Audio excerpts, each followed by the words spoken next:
Hello and welcome back to class. I hope you all had a restful weekend.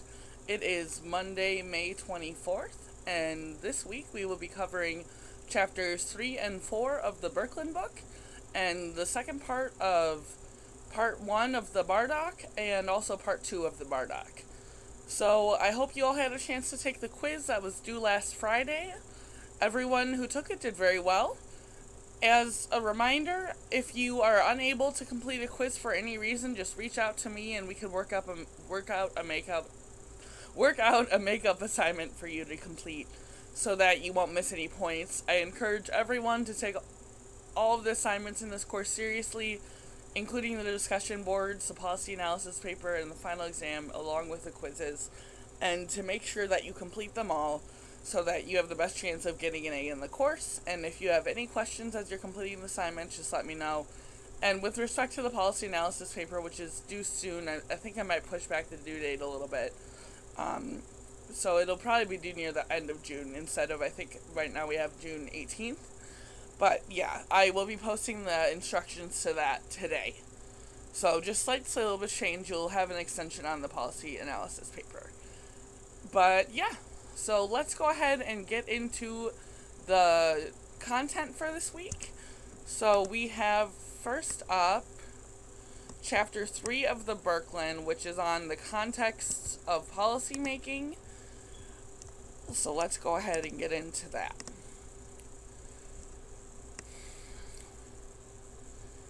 So this chapter goes over the historical development of the constitutional order and divides it into 4 relevant eras, which are divided power, state activism, and national standards.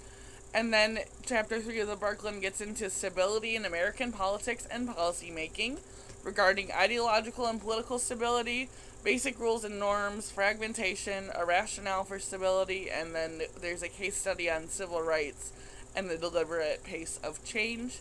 And then in this PowerPoint, we also have part 1 of the Bardock. Oh, Pazuzu wants to be in class. Say hi, Pazuzu. Okay, so the first part of the Birkeland chapter 3 is on public policy and the American constitutional order. So Birkeland notes first that much has changed since the founding fathers wrote America's Constitution. Obviously, the status quo of the nation is much different than it was when the Constitution was written. There are much more people in the nation. The geographic boundaries of the United States is much larger, and so is the demographics, or so are the demographics of the United States. They have changed in a lot of ways, and a lot of history has occurred since then. But perhaps most notably, we can move information and goods at an unimaginably faster speed. So this leads to increase in information capacity for most Americans, and also the ability to get goods much faster. And how does this relate to public policy?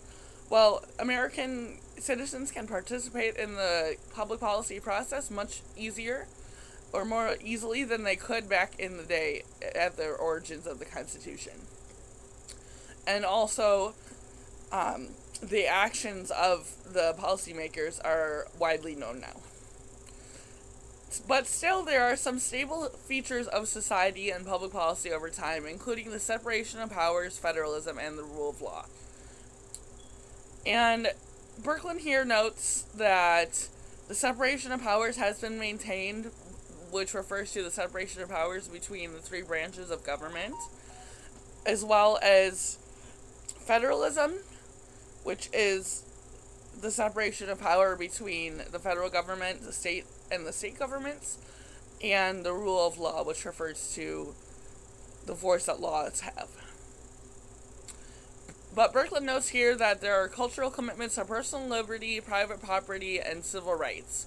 And these were all included in the origins of America's Constitution. Since our Constitution is based on the ideology of classical liberalism, we are committed to such things as personal liberty, which refers to the right to pursue our own desires and needs as long as we are not harming anyone else.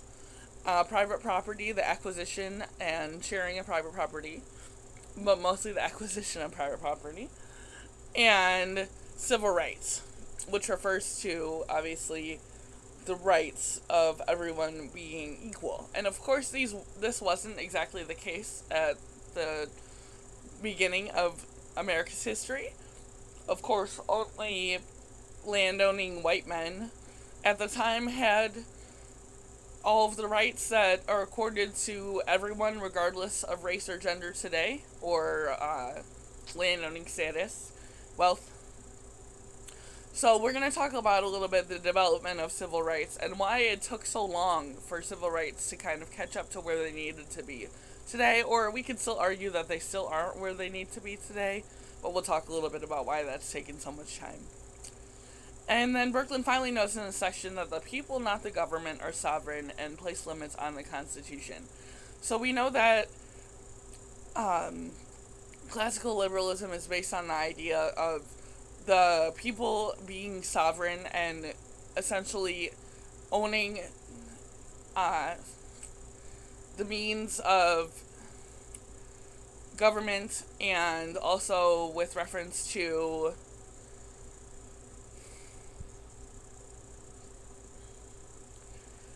creating the government by the people and for the people.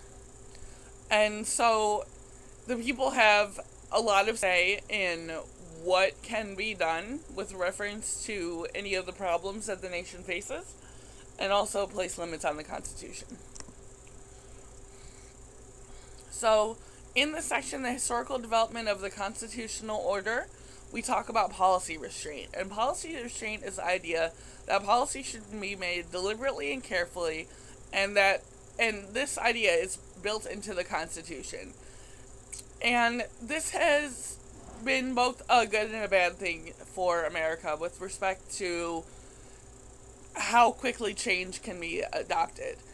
So policy restraint includes the ideas of deliberate and careful policy making, and also the respect for what's in the Constitution already. So it ensures that the Constitution can't be readily changed, which is a good thing from the perspective of all of the rights that the Constitution accords us and all of the structure it gives to the government. However, when something does need to be changed, this means that it has to be done so slowly and incrementally over time. And this can be a bad thing with respect to the development of things like civil rights. However, it depends on your perspective with respect to how quickly you think change should be adopted, when it needs to be or whether it needs to be. And the idea of the separation of powers is a constitutional division of powers among the legislative, executive, and judicial branches of of the government. Federalism is a system of government in which power is shared between a central or federal government and other governments, such as states or provinces. And the Constitution has remained relatively stable over time, but has changed in response to the expansion of rights and broadening of our understanding of it. So, the Constitution is a document that is susceptible to interpretation, and this is a good thing because people's conceptions of what rights should be accorded to them and what needs to change over time indeed does change over time. So how the Constitution is interpreted is up in large part to the judicial system, or the judicial branch of government, and also the policymakers and the legislative and executive branches. And this allows for its statutes to be amenable to change over time. Say hi, Pazuzu. Say hi. Oh, he angry. Sorry for the distraction. He keeps walking on me. Okay. Excuse me.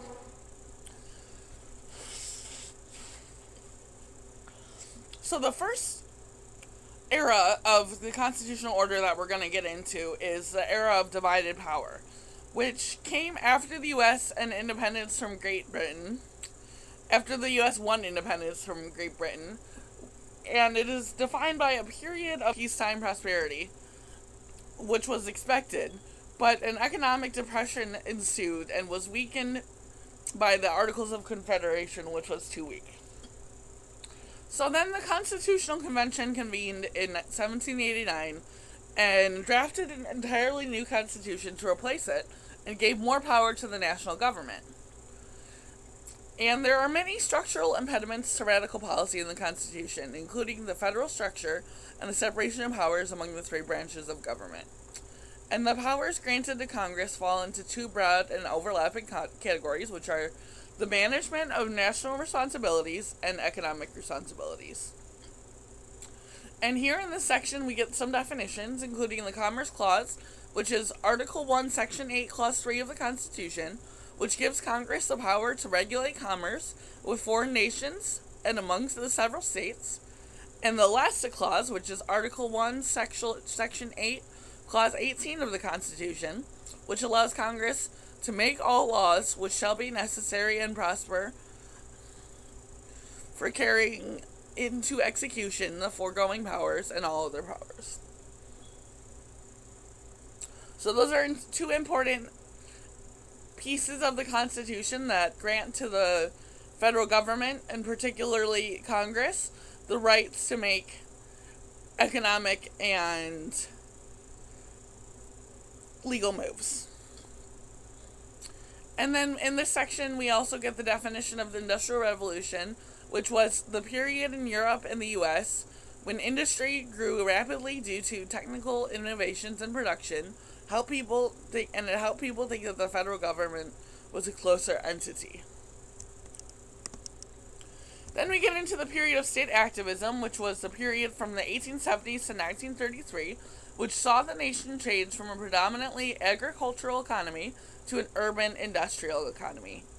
And this came with problems of urbanization, which prompted the states to seek solutions to some of the social and political problems created by rapid industrialization. And Congress exerted its regulatory power, and the federal government began to tackle social problems via the Civil War Amendments, which are the 13th, 14th, and 15th Amendments to the Constitution that were enacted right after the Civil War. The 13th Amendment banned slavery. The 14th Amendment provided a new due process of law and equal protection guarantees for citizens of each state. And the 15th Amendment provided vote to all men regardless of race. Note here that this is only men and not women. And then this also included ending the Jim Crow laws, which were discriminatory against African Americans, and that's definitely an understatement. They were horrible. And this was also a move away from Plessy versus Ferguson, which was a Supreme Court case that made it constitutional to create separate but equal accommodations for African Americans. So with the ending of Jim Crow laws and moving away from Plessy v. Ferguson, we're seeing a little bit of development in civil rights, but obviously not to the level that we would like to see today. And of course that has changed over time, since particularly the 60s, but also earlier than then. And then we get into the period, we're still into the period of state activism. And during this period, corporations were largely protected from government regulation. So this means that they could exert their will in ways that they saw fit. And so, along with this, the Supreme Court supported laissez-faire economics, which is a system of economic regulation in which government leaves business unfettered, which means essentially untouched. However, in Lochner versus New York, the Supreme Court ruled that the state work hour laws were unconstitutional restraints on the rights of workers to enter into labor contracts with their employers. So we need to see some development here in labor law. So this is against state. So Lochner versus New York is against regulations on state work hour laws. And then Barron v. Baltimore held that people in the U.S. were both citizens of their states and of the nation, and thus had to seek relief under their state constitutions if they felt their rights had been violated. And this created some problems when some people wanted to air their problems with their rights being violated to the level of the federal government. And then the incorporation doctrine is the idea that the 14th Amendment's Due Process Clause incorporates all of the provisions of the Constitution's Bill of Rights against the states, meaning the states cannot violate this federal standard in these matters, re equal protection. So this was definitely a move in the direction of civil rights being adopted nationally. Okay, so now we get into the section on national activism, which was the era from 1933 to 1961, which was defined by the demands placed on the national government by the Great Depression and the subsequent New Deal and post-war boom. So the New Deal, I'm sure you guys are all familiar with, was a program of policy changes and reforms associated with FDR's, Franklin D. Roosevelt's, administration intended to alleviate the Great Depression. And after World War II, foreign and defense policy establishments grew significantly. Sorry, my nose is very itchy. I have allergies. Excuse me. Foreign and defense policy establishments grew significantly, setting the tone for U.S. post-war foreign policy. So, after World War II, the U.S. became a lot more involved in international affairs, entering the Cold War against the USSR, of course, and also entering into a lot of proxy wars that were associated with the USSR and the Cold War. And then we get the definition here of national security, which is the collection of policies, practices, and ideas that seek to protect the U.S. from foreign, military, or terrorist threats.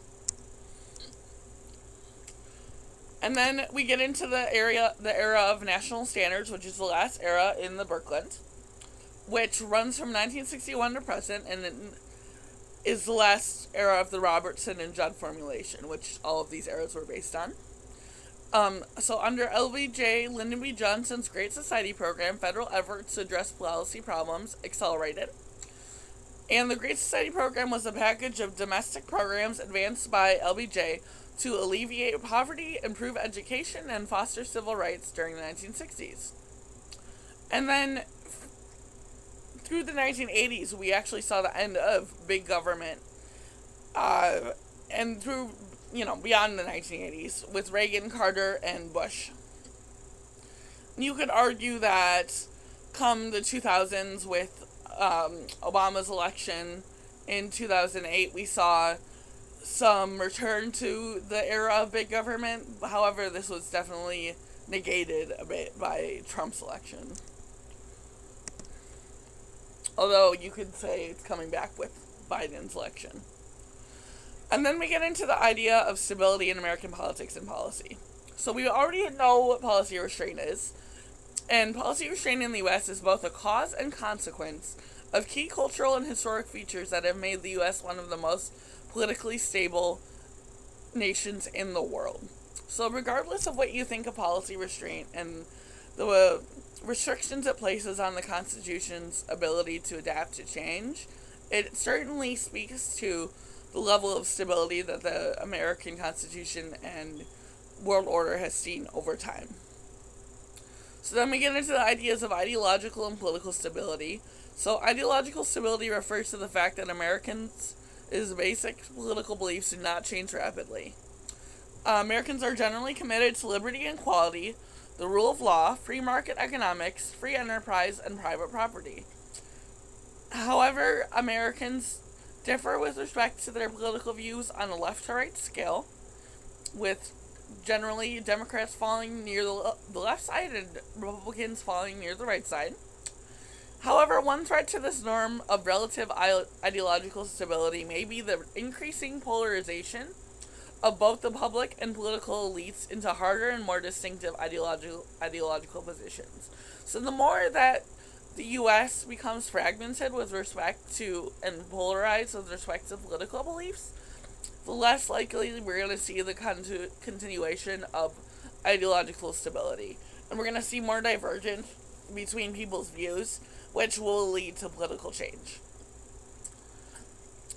However, there are still some basic rules and norms that govern American politics, including that political actors and institutions operate under both the Constitution and under a system of basic rules and norms. which are codified in the legislature. And then we note still that there is some fragmentation in the American constitutional system with respect to the separation of powers in the federal government, which was intended to check the power of any one element of the government through the exercise of power by the others. So in a sense, you can think that either the different powers, the different branches of government, are acting in concert with each other or acting in competition with each other. But regardless of how you view it, they certainly check the power of the others to do any radical change. And I'm asking you to refer to Table 3.2 in the book, which is page 98, to see how the three branches separate and share powers. And then we have the occurrence of Brown v. Board of Education, which was a 1954 Supreme Court case in which the court unanimously held that laws regarding separate and inherently unequal schools for racial minorities was an unconstitutional violation of the Equal Protection Clause of the 14th Amendment. So this was a huge move in the history of civil rights. And then Birkeland in this section gives a rationale for stability by noting that other goals such as deliberation and public participation are at least as important as rapid and efficient policy-making action. So these things can place a bit of a hold on rapid policy-making action. The ideas of deliberation and public participation, which can slow things down. And Americans value political and policy stability and are unwilling to see the government take large steps toward certain goals. So it's not just that the government engages in policy restraint, it's that Americans themselves believe in policy restraint. Okay, and then near the end of the section, we have the case study on civil rights and the deliberate pace of change. And we note that the original Constitution did not provide for equal rights for racial minorities. In fact, it prohibited any change related to slavery until no earlier than 1808, or about 19 years after the ratification of the Constitution. And after the Civil War, Congress passed and the states ratified the Civil War Amendments, which abolished slavery, but the full interpretation of the 14th Amendment took over 60 years to take root in constitutional law.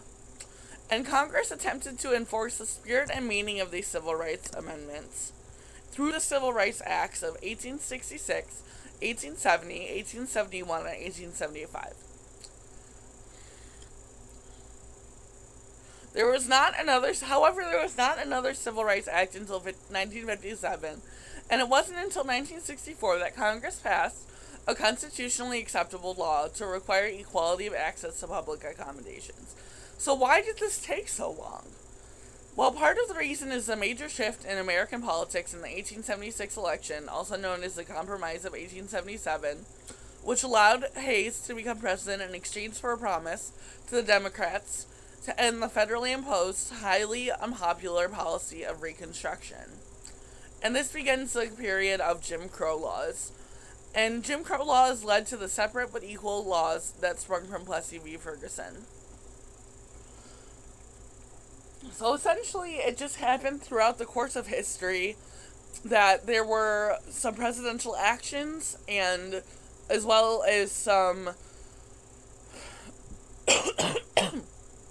legal actions, legislative actions that led to the continuation of racially insensitive, unfair, horrible laws that took a long time to change. Okay. And you might think that this is not ideal. I mean, obviously one would think that this is not ideal. But it comes with the idea of policy restraint, that it's so difficult to change the Constitution, and also it relies, the adoption of civil rights laws relies a lot on the public conception of civil rights in America's citizens. And so these things kind of had to work in concert against outdated racist norms that were a huge part of American society for a long time to overturn them. And so it makes sense that it took a long time, however unfortunate that is. And we're still seeing this today with the Black Lives Matter movement and calls to defund the police, etc., with American citizens being largely upset about the progress of civil rights laws over time and the recognition that they still aren't where they need to be. And we're still seeing this take a long time. I mean, the Black Lives Matter movement has been in effect for almost a decade, I believe. I think it started in 2013, although it might be 2009. I need to check on that. And we haven't seen a lot of change in legal statutes since the movement started. However, we've seen a lot of unjust murder, or unjust killings. Murder is always unjust, but murder, and of particularly African Americans, Black Americans, and one of the reasons it's taken so long for America to catch up to the place it needs to be is because of policy restraint. So I might ask you on the quiz what you think of policy restraint, whether you think it's generally a good or a bad thing, or a positive or a negative thing, or a constructive or a deconstructive thing, that America's policies take a long time to perhaps catch up to what the public believes they need to be at, to what the public believes they need to where the public believes they need to be, and what your views on policy restraint are, whether it helps or hinders the interpretation of the Constitution. So that's the end of Verklen Chapter 3, and now we're going to get into the Bardock Part 1, Section 2, which is steps 5 through 8 of the Eightfold Path to More Effective Policymaking. So step 5 is project the outcomes, and for each alternative on your list, that is each alternative that is meant to solve the policy problem of your choosing, whatever you're focusing on your paper, project all the outcomes that you or other interested parties might reasonably care about. And Bardock notes here that this is the hardest part in the hardest step of the Eightfold Path, and this is because it can be really difficult to ensure that you have the right resources and knowledge to know what will happen as a result of implementing any of your alternatives. I mean, none of us are psychics. None of us can see into the future. So how can you project the outcomes? Well, we must deal with future uncertainties and be realistic. And Bardock provides us with some tips here, which you can review. But essentially, you want to just apply logic and common sense, but also incorporate the knowledge that these things are uncertain in determining what are the likely results of implementing your chosen alternatives. And then step 6 is confront the trade-offs, which is where you must clarify the trade-offs between outcomes associated with different policy options for the sake of your client or audience. So here you are noting that different alternatives respond to different criteria to a differing degree. So maybe one alternative is good with respect to equity, but maybe another alternative is better with respect to efficiency. So when you're doing this, you need to confront those trade-offs between the two policy alternatives and determine which is overall a better choice. You need to acknowledge while doing this, what your policy alternative does well and what it does poorly, and how you're going to respond to those areas where it does poorly. And then determine which alternative is best. Which gets us into step 7, which is stop, focus, narrow, deepen, decide. Which is where you must think seriously about the politics of getting at least one of your options legitimated and adopted, and the design of the ongoing institutional features that will have the power and resources to implement the policy or program in the long run. So which is most politically feasible? Which means which is most likely to be adopted in our current legislative and political policy reality. And then Step 8 is tell your story, which is you are ready to tell your story to some audience. And the audience in the case of your policy analysis paper will be relevant stakeholders and interested parties. So whoever is directly affected by this policy problem and whoever might be interested in it. And then you're also here deciding, well, you did that in the last step, but you're explaining why you decided on your alternative, which you have done throughout the paper. But imagine you were telling your story to, someone like your grandma, who may not have that much interest in this area of public policy or that much knowledge of this area of public policy. How do you explain your decision process to her? So that's essentially what you're doing in step 8. And then we're switching gears here. We're getting into chapter 4 of the Birkeland, which is the PowerPoint on official actors and stakeholders in policy making, which goes over legislatures, such as the organization of them, public policy and critiques of the legislative branch, Congress as a decentralized institution, and Congress and implications for policy making. And then we're also going to discuss the executive branch with reference to administrative agencies and bureaucrats, what do government agencies do, bureaucracy and the problem of accountability, and also into the judicial branch with respect to the courts.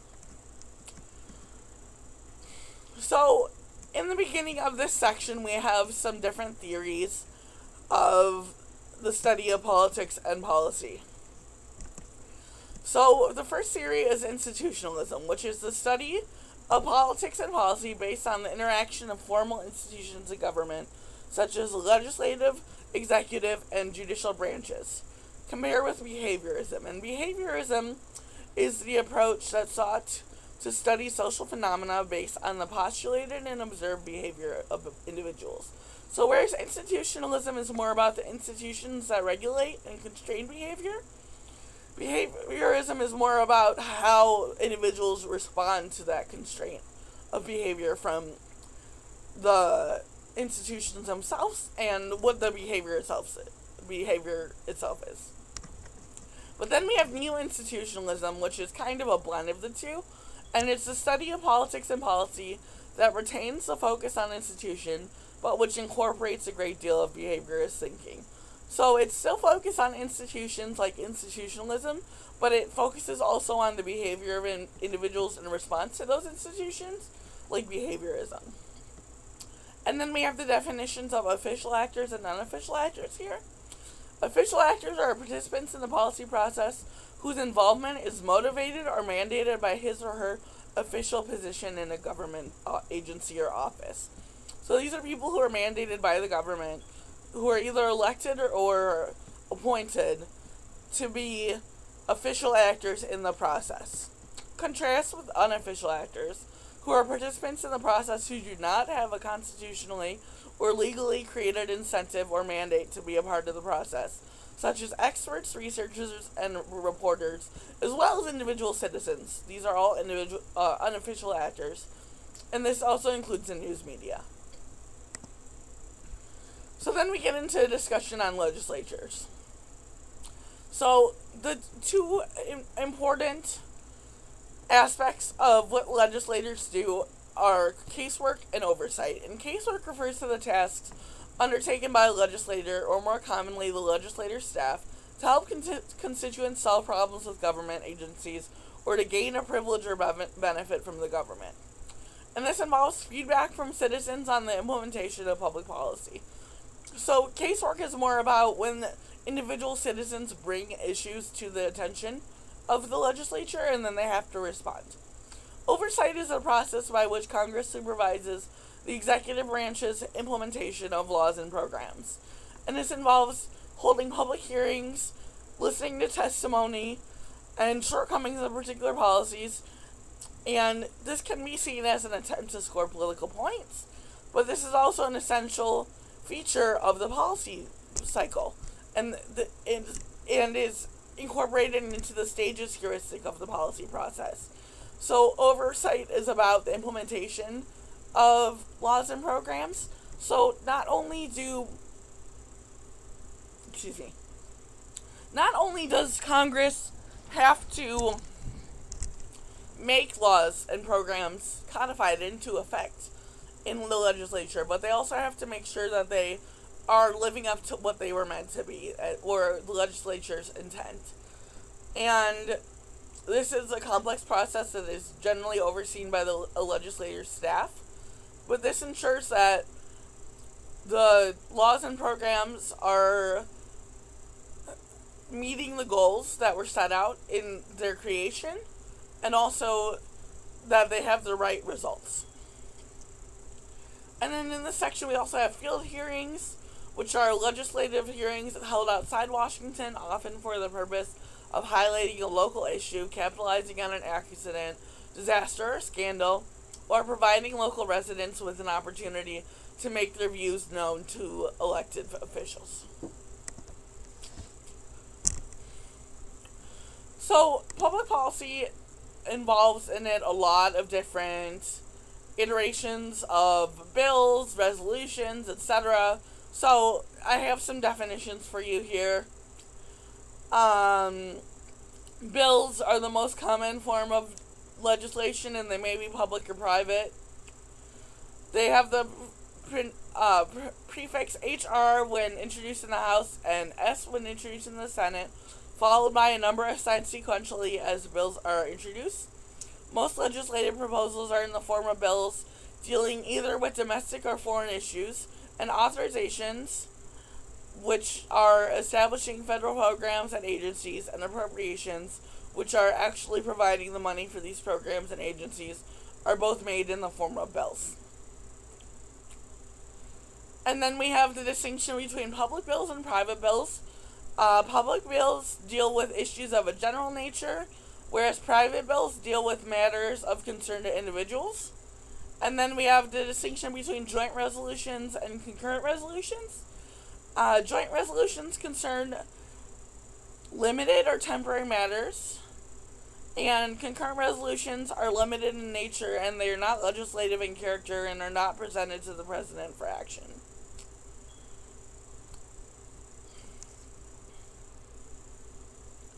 And also importantly, in the section of joint resolutions, joint resolution is the legislative vehicle used for proposing amendments to Congress. This type of joint resolution is not presented to the president, but instead becomes part of the Constitution when three-quarters of the states have ratified it. So then we talk a little bit about the organization of the legislatures.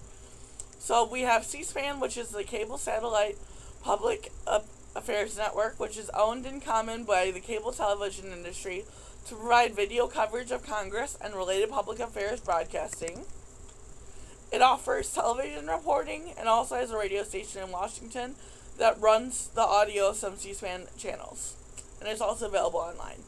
I'm sure some of you have seen some coverage from C-SPAN on the news or something like that. And the bulk of Congress's work is done in committees, which are gatekeepers for legislation. They review legislation, propose and vote on amendments, decide whether a bill will die at the committee level or will be elevated to consideration by the full body. And then we get into public policy and critiques of the legislative branch. And the legislature seems to act against the clearly stated will of the majority of the people. It is backed down in partisan squabbling, and it can't get anything done. This is a common critique of the legislature. However, if you take a look at what is published in the Federal Register, the legislature does, in fact, get a lot done. But you can agree, probably, that sometimes, due to the forces of policy restraint and the polarization of the legislature, some things do not get done as quickly as they should. Then we get into the notion of Congress as a decentralized institution. And the decentralized nature of Congress helps explain the decisions made by the legislative branch. One can argue that for every member, there's a separate agenda. So this can lead to the decentralization of Congress, because if each member of Congress has a separate agenda, then how can anything get done? And we get into some definitions here. such as issue network and policy subsystem. An issue network is a term that describes the relationships between the various actors and interests in a particular policy issue.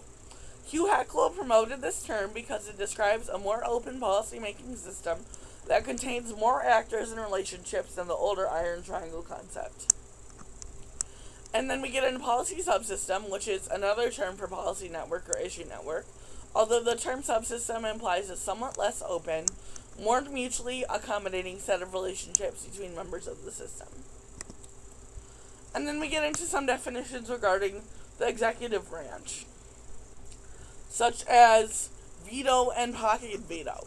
So we are all familiar with vetoes, and veto is the power the president has to reject legislation passed by Congress, which they in turn may attempt to override. This requires that 2/3 of each of the House and the Senate members vote to override, which is relatively rare occurrence. And pocket veto is what occurs when Congress adjourns before the president is given the constitutionally mandated 10 days to sign or veto a bill. So normally a bill that is unsigned automatically becomes law, but if Congress adjourns and the president chooses not to sign the law, it is effectively vetoed. So pocket veto is just another way that the president can veto, kind of based on administrative rules. And here we note that the president enjoys considerable organizational advantages, including that the presidency has only one person. He or she gains more media and public attention than any single elected official in the U.S., and he or she has an informational advantage over the legislative branch. So these are all advantages that the executive office shares.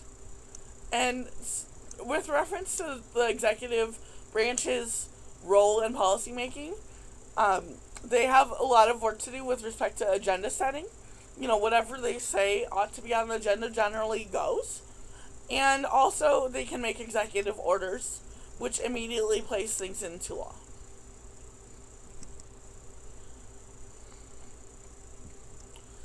And then we get into some definitions regarding an administrative agency and agencies and bureaucrats. And you have probably heard the term bureaucracy and bureaucrats many times, but you might not know what the definition is. So there's several definitions given in the Birkeland. And the first is that it's a term of derision used for any complicated, cumbersome process characterized by paperwork, unresponsiveness, and slow results. Second definition is it's a system of social organization in which tasks are divided among bureaus, each of which follows particular procedures to even-handedly administer rules. And third is the organization that administers government through rules and procedures. So, I mean, all these definitions are important. However, I'd say the third definition, the one that says that bureaucracy is the organization that administers government through rules and procedures, is probably the least biased and the most clear definition, and that's the one we'll be going with. But we know here that bureaucracy is large and responsible for all of the tasks that government has to carry out, including government spending. And the people who work in the bureaucracy are called bureaucrats. They're government agents, also known as public administrators.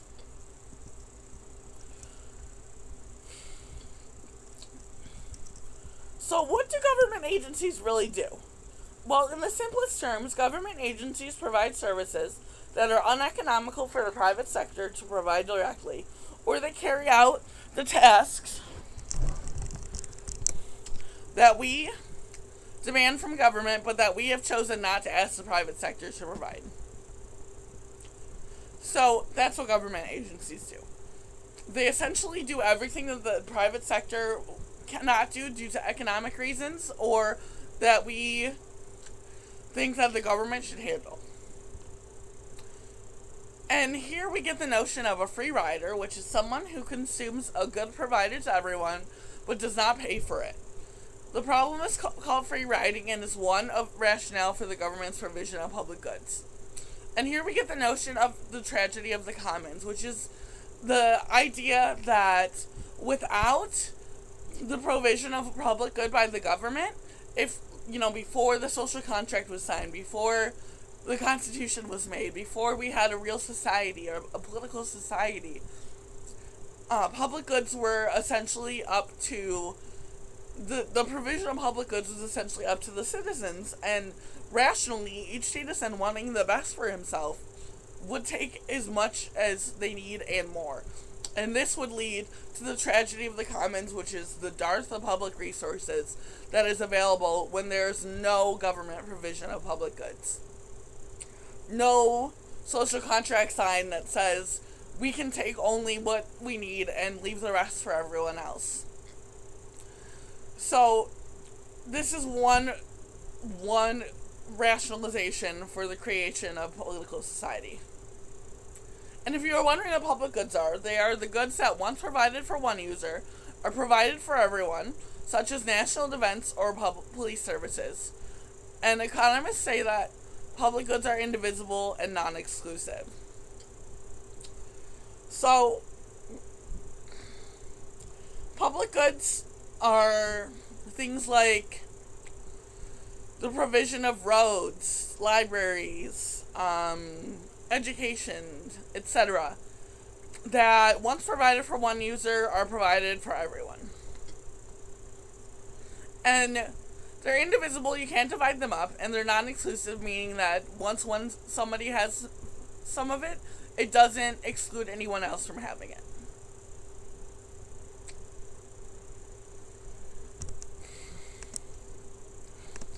And then we get into bureaucracy and the problem of accountability. So, since bureaucrats must be accountable to the public to gain trust, one problem is that the vast majority of civil servants at all levels are not political appointees. So, how can the bureaucracy be ensured to carry out the will of the public if they're not elected, and thus do not have the pressure to conform to the public, what the public says it needs or desires, if they don't have the fear of not being reelected, if they aren't, in a sense, held accountable to their actions, especially if they're responsible for making and carrying out policy. And they have bureaucratic discretion, which is the ability of agencies in government to make decisions without the explicit direction or consent of any other branch of government. And some agencies have a great deal of bureaucratic discretion, while others have very limited discretion. And the amount of discretion accorded to an agency is largely a function of the resources, expertise, cohesion, legislative authority, policy salience, leadership, and the tolerances of other actors in the political system. Some agencies may have more bureaucratic discretion than other agencies. However, all bureaucrats have some level of discretion, which is the ability of agencies in government to make decisions without the explicit direction or consent of any other branch of government. And this is very important because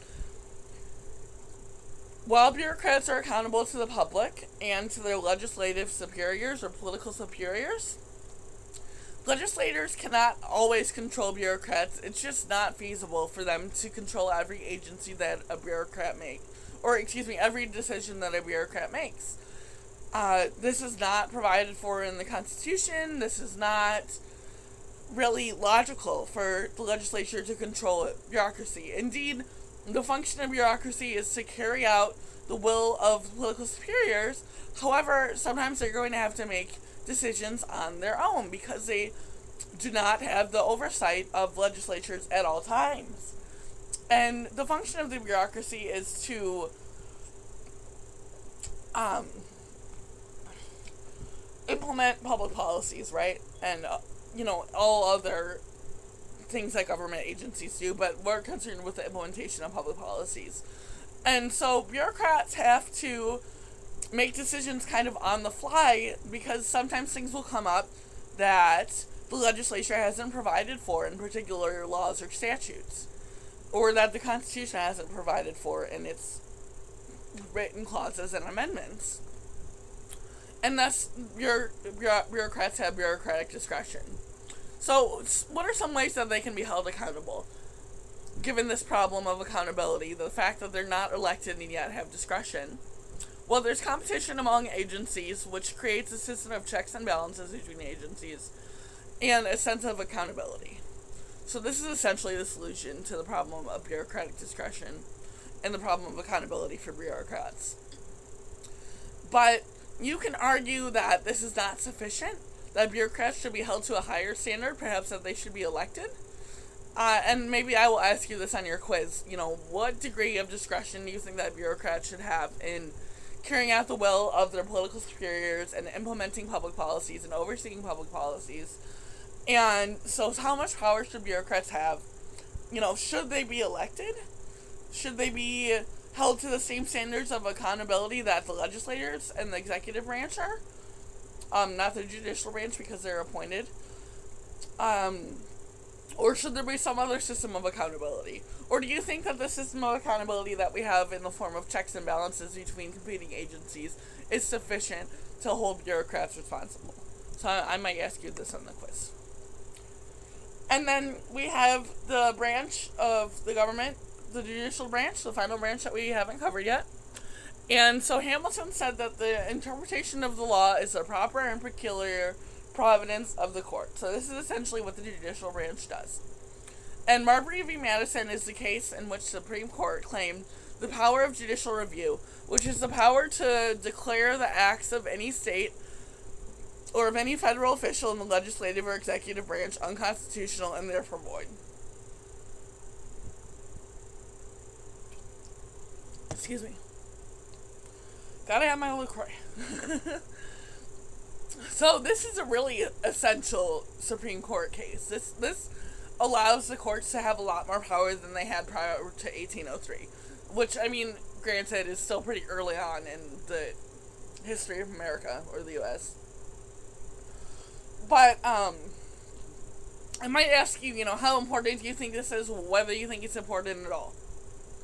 And judicial review is the power of the courts to review the acts of the legislature and executive branch and to strike them down if the courts find them to be unconstitutional. So you could say, in a sense, that the courts or the judicial branch has a final say in what's constitutional or not. And the courts are concerned with the pursuit of more abstract principles such as justice. This is Wilson's contention. But still it has been argued that the courts are concerned with making policy, which is Dahl's argument. So I might ask you, based on your understanding of what the judicial branch does, how much of it has to do with making and ratifying policy? And then I have some discussion questions on this PowerPoint, of which I might put some on. Excuse me. Having all kinds of issues today. I apologize. A little off today, but I hope you guys are doing better.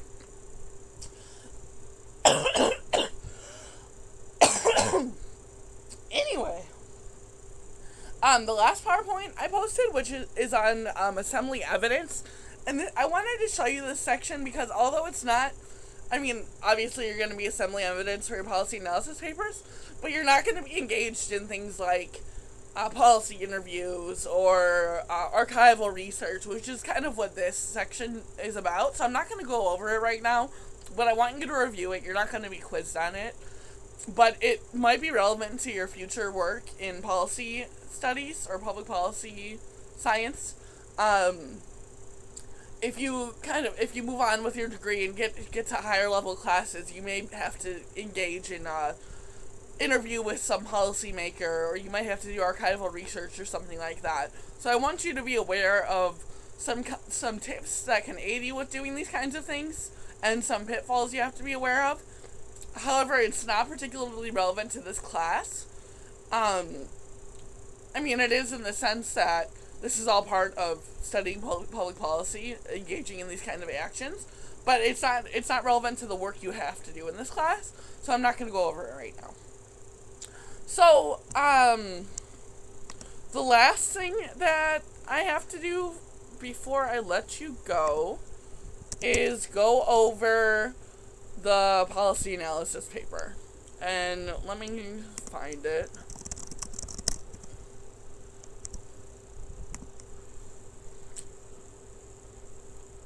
Okay. So I'm going to post this document, and I'm essentially just going to read off it and kind of explain a little bit more. But your policy analysis paper will be where you are creating a practical and professional document that will represent the level of work expected from undergraduate students of public policy. And what you're doing here is presenting an analysis of a specific policy problem of your choosing by using Bardach's Eightfold Path to more effective problem solving. And you must state your solution to the problem and argue for it throughout the paper. This is, in other words, an argumentative analysis paper. And your paper must represent all of the 8 steps in the Bardach.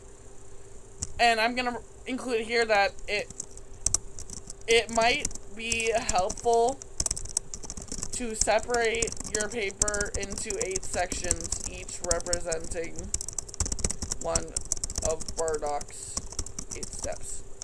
So, as for the requirements of the paper, I expect your paper to be about 5 to 7 double-spaced pages using 12-point Times New Roman font and 1-inch margins.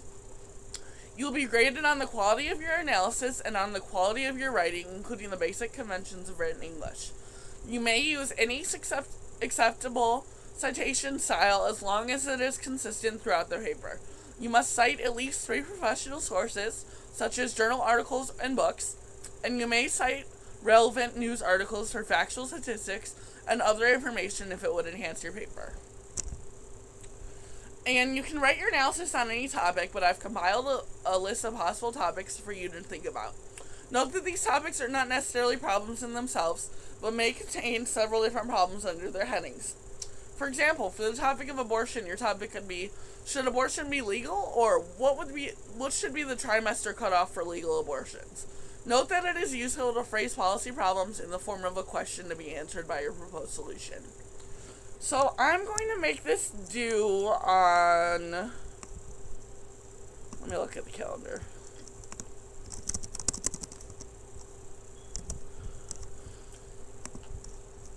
Let's say June 25th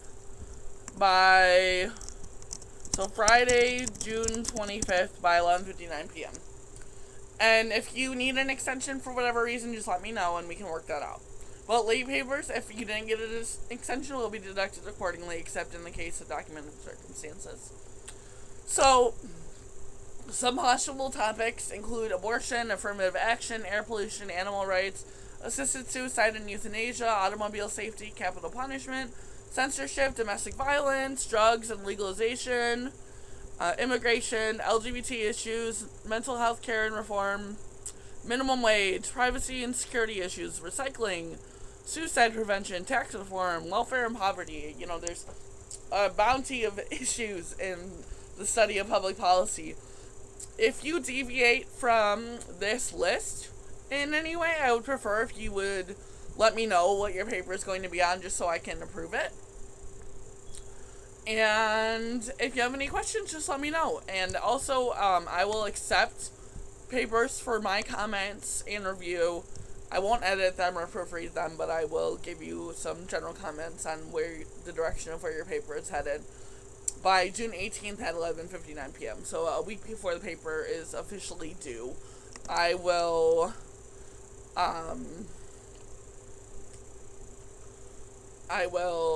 accept papers for me to review. Alright, if you have any other questions, just let me know. I hope you're having a great week already, and continue to have a great week. And Quiz 2 will be due Friday, May 28th, this Friday, by 11:59 p.m., and I'm about to post it. Okay, be well, bye.